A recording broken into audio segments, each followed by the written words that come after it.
সিরিজের প্রথম ম্যাচে রান বন্যায় কলকাতা নাইট রাইডার্স বোলিং নিয়ে দুশ্চিন্তে থাকলেও ব্যাট হাতে ঠিকই ঝড় তুলেছে শাহরুখের দল। অধিনায়ক আজিঙ্কা রাহানের রেকর্ড গড়া ইনিংসে মুম্বাইয়ের বিপক্ষে দাঁড় করিয়েছে রানের পাহাড় সম টার্গেট। তবে রান বন্যার এই ম্যাচে অবশ্য বল হাতে ঠিকই মুস্তাফিজকে মিস করেছে তিনবারের আইপিএল চ্যাম্পিয়নরা। মুম্বাইয়ের বিপক্ষে রান পাহাড়ের টার্গেটে কেমন করলো কলকাতার বোলাররা, সেটা নিয়ে বিস্তারিত রিপোর্টে। 2012 সালের পর থেকে আসরের প্রথম ম্যাচ জিততে পারে না মুম্বাই ইন্ডিয়ান্স। টানা 13 মৌসুম ধরে শুধু হারই কপালে জুটেছে আম্বানি পরিবারের দলটির। তবে এবার অবশ্য বেশ 8-60 বেঁধেই কলকাতার বিপক্ষে মাঠে নামে আইপিএল এর সফলতম এই ফ্র্যাঞ্চাইজিটি। নিজেদের ঘরের মাঠে টস ভাগ্যটাও পক্ষে যায় মুম্বাই ইন্ডিয়ান্সের। সিদ্ধান্ত নেয় আগে বল করার। তবে মুম্বাইয়ের সেই সিদ্ধান্তকে বুড়ো আঙ্গুল দেখিয়ে শুরু থেকেই চড়াও হতে শুরু করেন কলকাতার দুই ওপেনার আজিঙ্কে রাহানে ও ফিন অ্যালেন।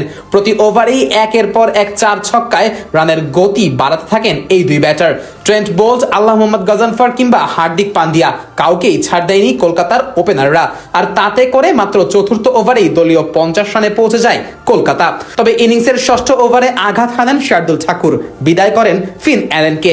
17 বলে 37 রান করে বিদায় নিতে হয় কিউই এই ব্যাটারকে। পাওয়ার প্লের পর ঝড় তুলতে থাকেন অধিনায়ক আজিঙ্কে রাহানে। আর তাতে করে ইনিংসের অষ্টম ওভারেই দলীয় 100-তে পৌঁছায় কলকাতা। তবে পরের ওভারেই বিদায় নেন ক্যামেরন গ্রিন। 10 বলে 18 রান করে আউট হন এই অজি ব্যাটার। অন্য প্রান্তে 27 বলে অর্ধশতকের দেখা পান রাহানে।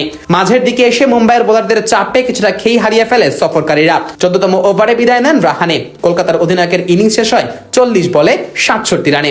এরপর অবশ্য আঙ্কুরিশ রঘুবংশী কিছুটা লড়াই করার চেষ্টা চালান। তাকে বেশ দারুণভাবেই সঙ্গ দেন রিঙ্কু সিংও।